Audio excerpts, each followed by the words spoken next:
This video is a work of fiction, and the events, characters, and places depicted are fictitious.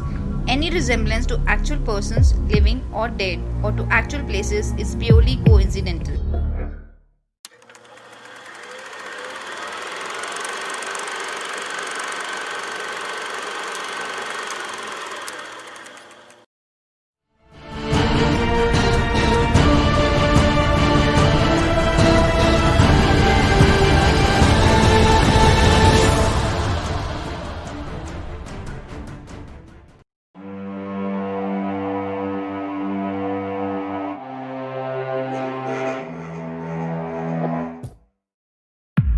We, Sehmat and Anamika, work for a private detective agency, the Investigation Company. In this video, we are trying to solve a murder case and will be sharing our observation along with the statements of the people related or close to the deceased. Viewers are requested to help us identify the culprit. सहमत, colonel साहब जिनका murder हुआ है, उनकी backgrounds की details मुझे मिल गई हैं। मृगताल फार्म्स के ओनर कर्नल जैकब परेरा, उनकी 5000 एकर्स में फार्म्स और टी एस्टेट्स हैं। वो वहाँ पे अपने 6 भतीजों के साथ रहते हैं। पहले कर्नल साहब के घर में एक प्राइवेट प्लेन हुआ करता था। तो एक बार उनके तीनों भाई अपनी वाइफ्स के साथ उस प्लेन में ट्रैवल कर रहे थे और इंजन फेलियर की वजह से वो क्रैश हो गया। सुना है जो साथ के टी स्टेट के नेगी साहब हैं, ये सब उन्होंने करवाया था, पर कोई पुख्ता सबूत नहीं मिले उसके खिलाफ, लेकिन सुनने में तो यही आता है। लेकिन उस दिन जैकब साहब अपने सब भतीजों के साथ लेक तक पिकनिक मनाने गए थे, इसलिए वो सब बच गए। बस तब से वो उनका ध्यान रखते आ रहे हैं, उन्हें पालते हैं, और इसीलिए उन्होंने शायद अभी तक शादी भी नहीं की। हाँ, और ये कानून में कभी साबित तो नहीं हो पाया कि नेगी साहब ने ही प्लेन क्रैश करवाया था, पर कर्नल साहब का गुस्सा काफ़ी टाइम तक शांत नहीं हो पाया और फिर एक दिन ये पता चला कि नेगी साहब की कार ब्रेक फेल होने की वजह से वैली में गिर गई और उनकी डेथ हो गई।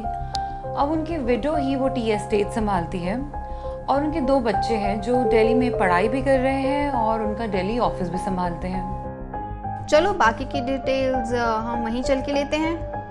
वहाँ टी स्टेट की जो केयर टेकर हैं मिस मोनिका डिकोस्टा, वो हमारा वहाँ वेट कर रही हैं। हाँ जी, बैठिए डिटेक्टिव साहब। क्या लेंगे आप? चाय या कॉफी कुछ लेंगे क्या? अच्छा, बताइए क्या पूछना चाहते थे आप? हाँ, तो बात ऐसी है कि हम यहाँ लास्ट 30 ईयर्स से भी ज्यादा से काम कर रहा है। कर्नल साहब ने हमको और हमने इन सारे बच्चा लोगों को पाला है और इस फैमिली का सारा ध्यान अब हम ही रखता है। हाँ, कर्नल साहब में एक बहुत ही खराब आदत थी कि वो बहुत ही ज्यादा शॉर्ट टेम्पर्ड थे। उनको बहुत ही जल्दी गुस्सा आ जाता था और वे बहुत स्ट्रिक्ट भी थे। वो चाहते थे कि सारे बच्चा लोग पूरे डिसिप्लिन में रहे, जैसे कि आर्मी वाले लोग रहते हैं ना, बिल्कुल वैसा, एकदम सेम टू सेम। और बचपन में तो कोई शैतानी करता था तो वो उन्हें जाके कमरे में बंद कर देते थे, पर जब से बच्चा लोग बड़ा हुआ है तब से वो अपना सारा गुस्सा जो है विल के थ्रू निकालते हैं। वो अपनी विल 4 बार बदल चुके हैं अभी तक, कभी मैथ्यू, कभी मार्टिन, कभी एलिजाबेथ, और अभी लेटेस्ट विल में उन्होंने साइमन के नाम अपनी सारी प्रॉपर्टी कर दी है। चलिए अब मैं आपको कर्नल साहब के जो फैमिली डॉक्टर हैं नतालिया कोटिनो, उनसे मिलवा देती हूँ। चलिए। आइए ma'am D'Costa, please come in. Hi ma'am, have a seat. या कर्नल साहब जो थे वो बिल्कुल फिट एंड फाइन थे। ही वाज परफेक्टली ओके, उनको कोई प्रॉब्लम नहीं था। इनफैक्ट आज सुबह भी जब हमने उन्हें देखा तो वो अपने बेड पे ही थे। उनको गले पे हमें 3 प्रिक्स के निशान मिले हैं। इनफैक्ट उनको मेडुला के नीचे नीडल से पंचर करके जहाँ तक है मारा गया है। एक नीडल हमको वहीं पे ही लगी हुई मिली है। May be murderer was not very perfect, इसलिए उसको 3 बारी प्रिक करना पड़ा एंड देन जाके उसको प्रॉपर जगह मिली। हाँ, कातिल ने जहाँ तक है पहले उन्हें क्लोरोफॉर्म देके बेहोश किया है और उसके बाद उन्हें प्रिक किया है। बाकी कल तक पोस्टमार्टम रिपोर्ट आ जाएगी, उससे हमें और क्लैरिटी हो जाएगी। उनकी डेथ रात को 12 बजे के आसपास हुई होगी। ओके मिस डिकोस्टा, अब हम सबके रूम्स की तलाशी और सबके स्टेटमेंट्स लेना चाहते हैं। आप हमें हेल्प करेंगी और साथ में सबके ब्रीफ भी दे दीजिए। हाँ जी, बिल्कुल, चलिए। मैं सबको नीचे बुलवा लेता है और आप सबके रूम की तलाशी ले लेना, फिर उसके बाद सबके स्टेटमेंट्स ले लेना और मैं ऊपर चलते चलते आपको सबके बारे में बताता चलता है। चलिए।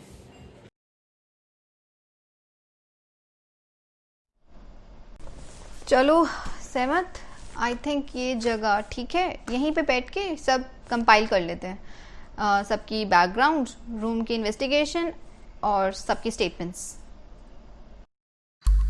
कर्नल साहब का ज़्यादा टाइम अपने एस्टेट के काम में ही निकलता था। थोड़े शॉर्ट टेम्पर ज़रूर थे, पर नेगी जी के अलावा उनका कोई दुश्मन नहीं था। वैसे उनकी प्रॉपर्टी इतनी बड़ी थी कि बहुत से लोग उनकी जान के दुश्मन हो सकते थे। कर्नल साहब की अलमारी को देख के ऐसा लग रहा था जैसे किसी और ने भी उनकी अलमारी की तलाशी ली हो। उनके बेड साइड टेबल पे चाय का एक भरा हुआ कप रखा था, जिसमें से थोड़ी सी चाय प्लेट में छलकी हुई थी, जो थोड़ा अनयूजुअल लगा। रूम में बाकी सब कुछ नॉर्मल था। कर्नल साहब के सबसे बड़े भाई लेट एंथनी परेरा के 2 बेटे हैं। बड़ा बेटा मार्टिन पैसे उड़ाने में बिलीव करता है। वो पार्टीज के अलावा और कुछ काम नहीं करता। अपनी जनरेशन का सबसे बड़ा भाई है, डर्बी और गैम्बलिंग का शौक रखता है। कल रात भी रेस कोर्स की पार्टी में गया हुआ था। साइमन से पहले कर्नल की विल मार्टिन के नाम पे थी। कुछ टाइम पहले जब कर्नल साहब ने विल साइमन के नाम पे लिखी थी, तो मार्टिन और कर्नल का काफ़ी झगड़ा भी हुआ था। उसका रूम सबसे ज़्यादा फैला हुआ था, सब चीज़ें बिखरी हुई थी। वो किसी को भी अपने रूम में आने नहीं देता था, शायद इसीलिए काफ़ी टाइम से सफाई भी नहीं हुई थी। उसकी टेबल पे और चीज़ों के साथ साथ बहुत सारी चेक बुक्स और डर्बी के टिकट्स भी मिले हैं।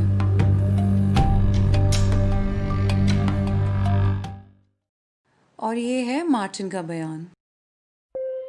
यस मैम, चाचा जी से मेरी बात ज़्यादा नहीं होती थी। वो अपने स्टेट के काम में बिज़ी रहते थे और मैं अपने काम में। कल रात को भी मैं रेस कोर्स की पार्टी में बाहर गया हुआ था। आज सुबह ही घर लौटा हूँ और घर लौटते ही अपने रूम में सोने चला गया हूँ। सो के उठा, पता चला कि चाचा जी नहीं रहे। May his soul rest in peace. Anthony का छोटा बेटा मैथ्यू बहुत इंट्रोवर्ट है। वो कर्नल का सबसे फेवरेट और पैम्पर्ड भतीजा है। ये भी कुछ नहीं करता है। याददाश्त तेज़ करने के लिए कोई होम्योपैथी मेडिसिन लेता है और early to bed and early to rise में बिलीव करता है। इसका रूम बहुत ही प्लेन और सिंपल है, जिसमें एक बेड है, एक टीवी, साथ में टेबल पे कुछ मेडिसिन और पानी की बॉटल। उसके अलावा एक बॉक्स में उसके कुछ कपड़े रखे हैं। और अब हम मैथ्यू का बयान भी सुन लेते हैं। मैडम, मुझे कुछ नहीं पता, मैं सो रहा था, बाकी आप पता लगवाइए। कर्नल साहब के सेकंड भाई लेट माइकल परेरा का एक बेटा और एक बेटी है। बेटा पीटर इन सब बच्चों में सबसे ओबीडियंट है। उसके लेफ्ट लेग में कुछ प्रॉब्लम है और वो थोड़ा लंगड़ा के चलता है, इसीलिए कहीं आता जाता भी नहीं है। और अभी वो डिस्टेंस लर्निंग से MBA कर रहा है। इसी वजह से लेट नाइट स्टडीज़ भी करता है। सुना है कि कर्नल साहब उसका बहुत मजाक भी उड़ाया करते थे। इसका रूम बहुत ही क्लीन एंड टाइडी है। उसके पास ज़्यादा सामान नहीं है, बस हर तरफ ढंग से अरेंज्ड बुक्स एंड स्टेशनरी का सामान ही है। उसकी टेबल पे एक पेन स्टैंड है, जिसमें कुछ 3 पेन्स, 2 पेंसिल्स, एक शार्पनर और एक इरेजर है। और 3 MBA की बुक्स हैं और 2 GK की बुक्स रखी हुई हैं। और ये है पीटर का बयान। Uncle was a very nice man, बहुत अच्छे आदमी थे वो। एक प्रॉब्लम बस था कि उनको गुस्सा बहुत आता था, very short on temper, you know. Still I liked him a lot, you know, and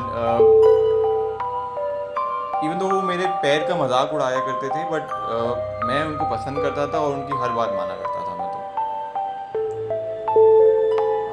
उस दिन भी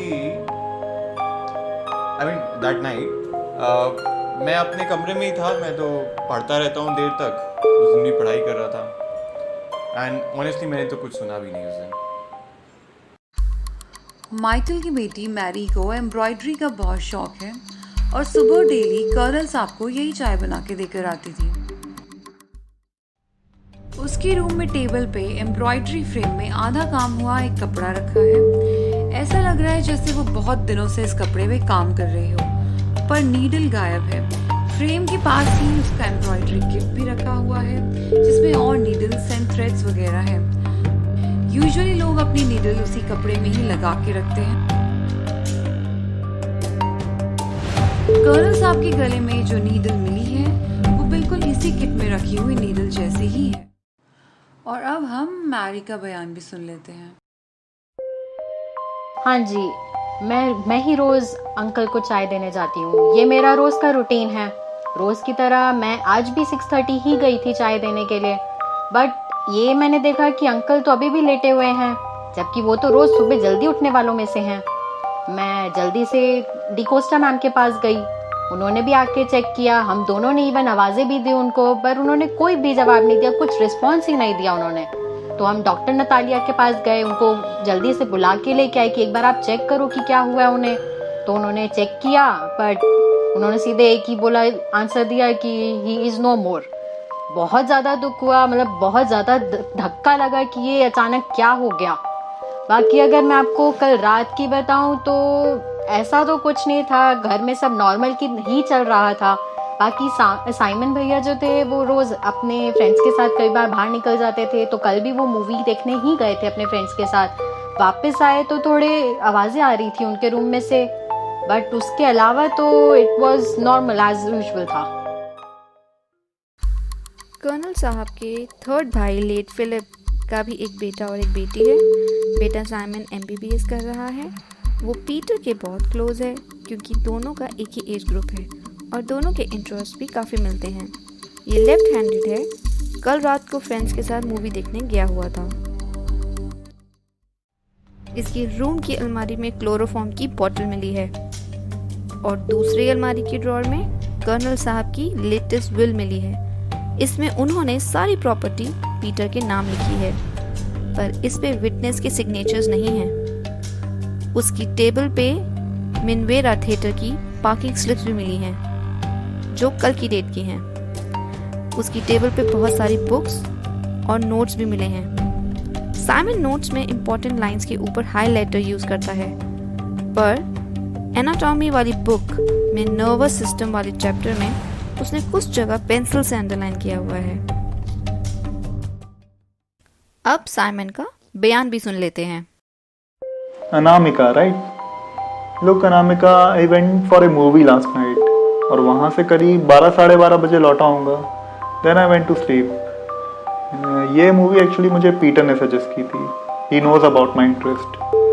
खुद तो मूवी वगैरह देखता नहीं है, बट हमेशा अपडेटेड रहता है। MBA कर रहा है, बट हर फील्ड की बुक्स पढ़ता है। And he was right, the movie was really good, but I feel sad about uncle. He was really nice man. May his soul rest in peace. अब बात करते हैं फिलिप की बेटी एलिजाबेथ, जो सबसे छोटी सिस्टर है। बहुत एडवेंचरस है। इन्हें नेचर, ट्रैकिंग और कार्स बहुत पसंद है। पिछले 7 दिनों से एक ट्रैक पे गई हुई थी। कल मॉर्निंग में ही आना था, पर ट्रिप एक दिन एक्सटेंड हो गया और आज मॉर्निंग यहाँ पहुँची हैं। इसके रूम में हर वॉल पे उसकी पिक्चर्स और टूरिस्ट मैप लगे हुए हैं। एक शोकेस में कार के स्केल मॉडल्स हैं और एक टेबल पे एडवेंचर्स किट है जिसमें बहुत सारी चीज़ों के साथ साथ एक ट्रैवल स्विंग किट भी है। और ये है एलिजाबेथ का बयान। मेरा ट्रिप एक दिन और एक्सटेंड हो गया था। उसे जान के मैं बहुत खुश हो गई थी, पर आज सुबह जब मैं यहाँ पहुँची तो मुझे जान के बड़ा दुख हुआ कि अंकल हमें छोड़कर चले गए। मैं उनसे आखिरी बार मिल भी नहीं पाई।